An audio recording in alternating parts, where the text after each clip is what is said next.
Pues ahora sí que estamos llegando ya casi al final. Nos queda un último diálogo que, como os adelantaba, nos va a llevar fuera de España. Nos vamos a ir hasta Luxemburgo, donde está en estos momentos Daniel Montalvo, responsable de Economía Circular de la Agencia Europea de Medio Ambiente.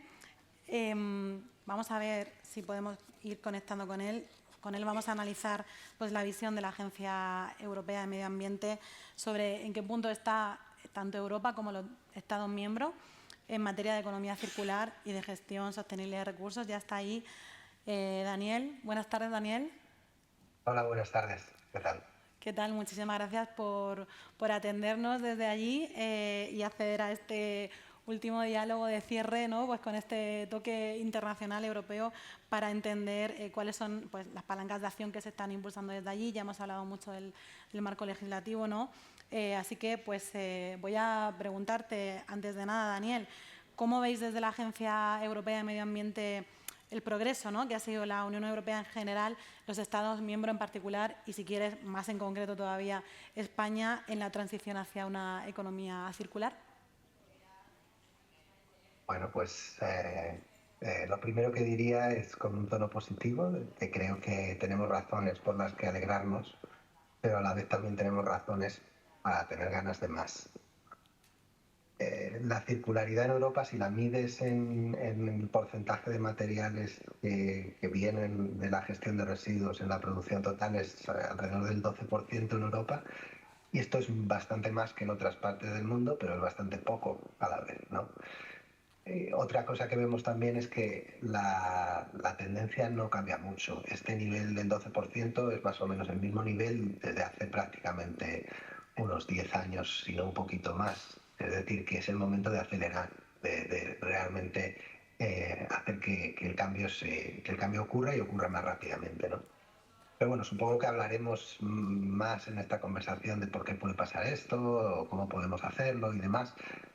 La realidad es que los europeos consumen alrededor de 14 toneladas de materiales por cabeza cada año y el panel internacional del uso de los recursos indica que un nivel sostenible sería entre 6 y 8 toneladas y generamos todavía 5 toneladas de residuos al año, que es bastante cantidad, ¿no? O sea que realmente la economía circular tiene que acelerar para ayudarnos a estar en este ámbito de sostenibilidad en el que todos estamos trabajando, y he estado escuchando con interés este último panel también, y muchas de las cosas que probablemente diga tienen mucho que ver con lo que se ha dicho antes.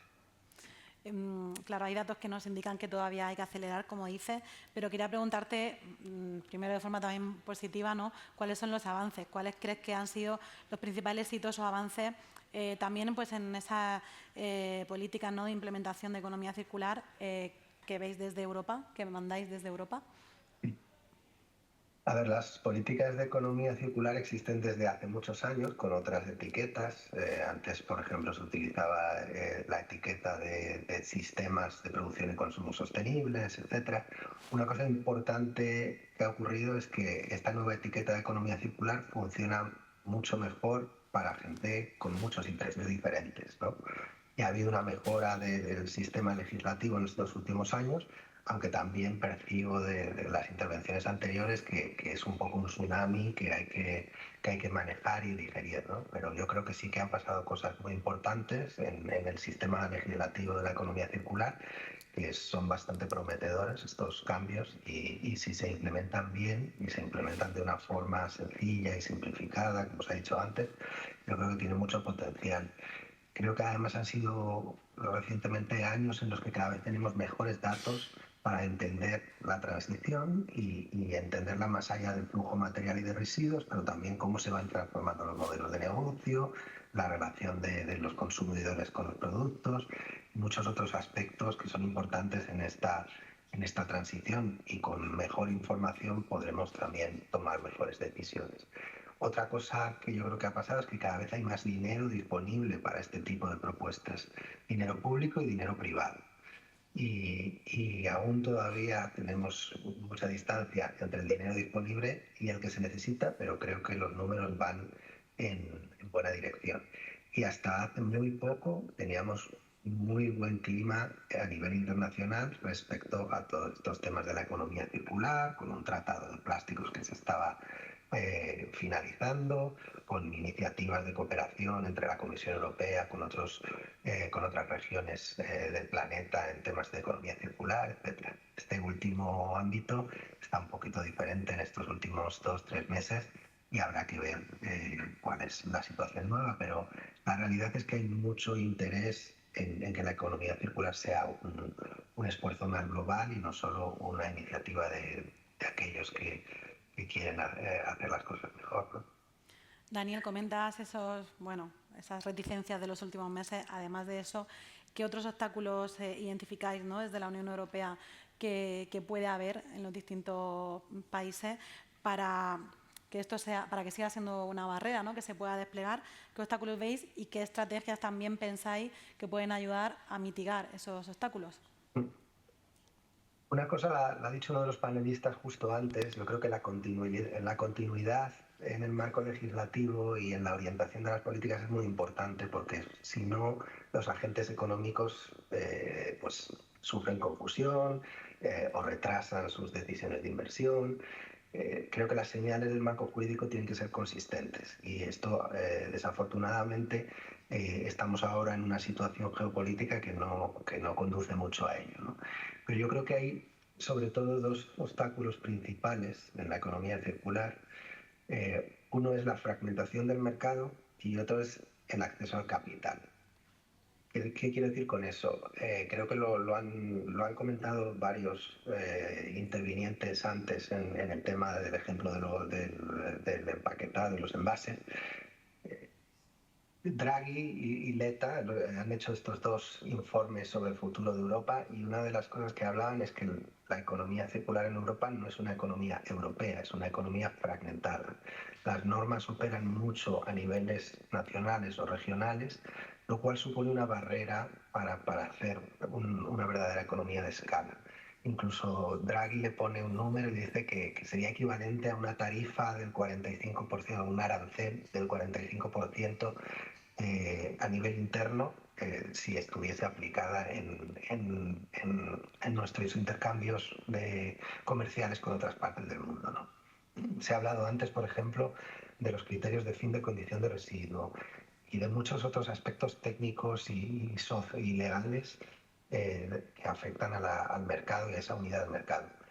Eso es muy importante resolverlo. Creo que ahora mismo la Comisión Europea está bastante al tanto de ello y hay una intervención que se está ahora mismo decidiendo y dando forma que lo llaman el Circular Economy Act, que lo que quiere es intentar identificar esas barreras del mercado y utilizar mecanismos que pueda ser o regularlo a nivel europeo o utilizar mecanismos de aceptación de estándares de otros, etcétera, para intentar resolver esta situación. Y luego lo segundo es el acceso al capital. Y ahí Estados Unidos tiene un sistema de mercado de capitales que se basa muchísimo más en equity, en venture capital y mucho más fluido, mucho más barato. Y en la Unión Europea tenemos un sistema mucho más basado en los bancos. Si tú tienes una empresa y quieres poner en marcha una idea, vas a tener un acceso al capital más caro y además muy diferente dependiendo del país en el que te encuentres, lo cual es pues una barrera bastante grande para progresar en los goles de la economía circular, pero también en la transición energética y en muchos otros aspectos, ¿no? Así que yo creo que estos dos aspectos, la fragmentación del mercado y la disfuncionalidad del mercado de capitales a nivel europeo es una gran barrera para todo esto. Esas son las barreras, Daniel. Si te pregunto por posibles palancas, ¿no?, para contrarrestar esto, ¿qué crees que se puede hacer desde Europa? O sea, ¿qué papel pueden jugar, por ejemplo, en concreto, pues la innovación, la inversión, ¿no?, esa palanca económica que decíamos, la educación? O sea, ¿cómo lo veis a nivel europeo? ¿Qué palancas son necesarias activar? Por supuesto, las dos cosas que he dicho hay que tocarlas, ¿no? Pues hay que intentar romper esa fragmentación del mercado y mejorar la financiación, desde luego. Pero he escuchado con interés la intervención de la persona que hablaba en nombre de Amazon, ¿no?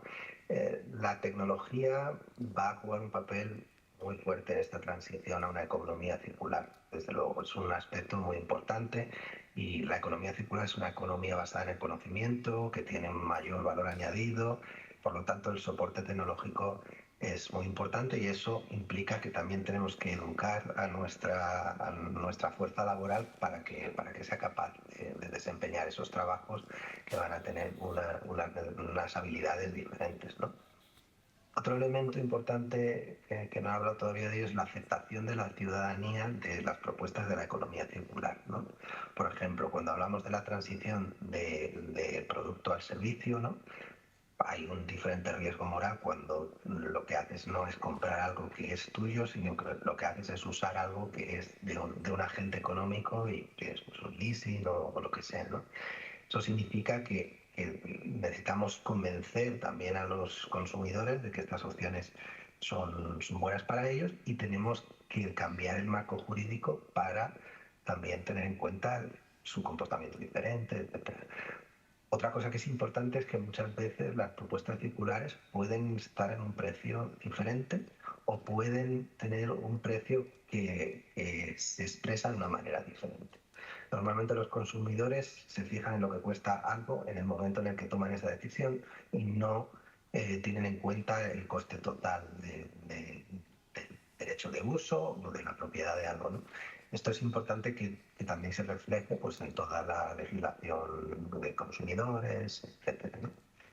Entonces yo creo que efectivamente la educación va a ser también muy importante a la ciudadanía en su conjunto para que entiendan esta propuesta diferente que es la economía circular en todos estos aspectos más elevados que no tienen que ver con la gestión de residuos y que supongo que también los habréis hablado durante el día, aunque solo he podido escuchar la última parte, ¿no? Y luego finalmente todo tiene que ver con que ahora mismo hay unos agentes económicos en la economía real que tienen pues, su posición en el mercado y su propuesta y va a ser muy importante hacer espacio para esas nuevas propuestas, ¿no? Muchas veces piensan los que están en las administraciones que lo difícil es tener buenas ideas y hacerlas grandes, pero muchas veces lo más difícil es dar espacio a esas nuevas ideas, ¿no? Gracias, Daniel. En la jornada de hoy no has podido escucharla entera, pero claro, nos hemos centrado en el caso de España, ¿no? También hemos ido a distintos territorios para ver cuáles eran las casuísticas autonómicas. Tú, como oteador un poco en general, ¿no?, de lo que pasa en la Unión Europea, te quería preguntar por algún caso de éxito, otro modelo, ¿no?, que hayas visto en otros países, que quizá nos pueda inspirar para buenas prácticas en España. Es muy difícil decir una sola cosa aquí, ¿no? Pero lo que sí diría es que a nivel más general tenemos un proceso de análisis que está en la Directiva Marco de Residuos, donde vemos lo que hacen todos los países y para conseguir cumplir sus diferentes objetivos en esta directiva y en todas las directivas hijas, etcétera. Esto se llama el Early Warning. Y con esta información la Comisión Europea entra en un diálogo con cada país para ver qué hacen bien, qué hacen mal, qué pueden hacer diferente, etcétera, ¿no? Lo que se ve en ese caso, por ejemplo, es que los países que tienen responsabilidades extendidas para el productor, que tienen ecomodulación, consiguen cambiar las cosas mucho más rápido. Los que intervienen en la corrección de externalidades con tasas, etcétera, también consiguen muchísimo más resultados a niveles macro, ¿no? Eso sería quizá una cosa que os puedo compartir. Estupendo. Pues quizá ya para ir finalizando, quería preguntarte por la visión de la Agencia Europea de Medio Ambiente para el futuro, claro, de la economía circular en Europa. ¿Qué acciones, políticas, estrategias, ejes de acción consideras que son necesarias para alcanzar pues, todos los objetivos que hay establecidos tanto para 2030 como para 2050? Pues a ver, nuestra organización es una organización científica, no somos los que determinamos las políticas, damos más apoyo y aquellos que en Bruselas las escriben, ¿no?, y las negocian después con el Parlamento y el Consejo. Que no es mi lugar tampoco hacer esas propuestas específicas, pero lo que sí diría por mi experiencia es que yo creo que, por ejemplo, la política climática tiene una gobernanza muy sólida, ¿no? Tiene un objetivo a largo plazo muy claro, que es la neutralidad en 2050, y alrededor de ese objetivo, que tiene además incluso una trayectoria definida, pues todas las políticas que pueden conseguir que eso ocurra se cambian de forma sistémica y coordinada, ¿no? Esto se llamó Fit for 55 en los últimos 5 años allí en Bruselas, ¿no? Creo que es posible que necesitemos para la economía circular también un objetivo a largo plazo que establezca esa dirección y que todos los cambios se puedan coordinar un poco alrededor de todo esto. Los 5 años que tenemos por delante en política medioambiental son bastante delicados, el contexto es muy diferente, hay otros objetivos que se viven con mucha urgencia, ¿no? Con lo cual probablemente hay que focalizarse en lo que tenemos e implementarlo bien, ¿no? Pero creo que estaría bien que hubiese esa gobernanza más clara que pusiese todo en contacto, ¿no? Entonces yo creo que eso es una cosa que vendrá porque hay muchísimos agentes que lo están proponiendo. Por ejemplo, este panel internacional del uso de los recursos, que es una iniciativa de la ONU, está proponiendo este tipo de intervenciones más generales para que luego se puedan establecer objetivos concretos, tan concretos como los del panel anterior en bases, pero en cualquier otro elemento de la realidad, ¿no? Pues muchísimas gracias, Daniel, por todo lo que has compartido con nosotros, que es el cierre perfecto, ¿no?, para tener esa visión europea, y gracias especialmente también por conectarte desde allí. Así que, por favor, recibe este aplauso desde Madrid. Muchas gracias a vosotros. Un placer. Gracias, Daniel. Adiós. Hasta luego. Hasta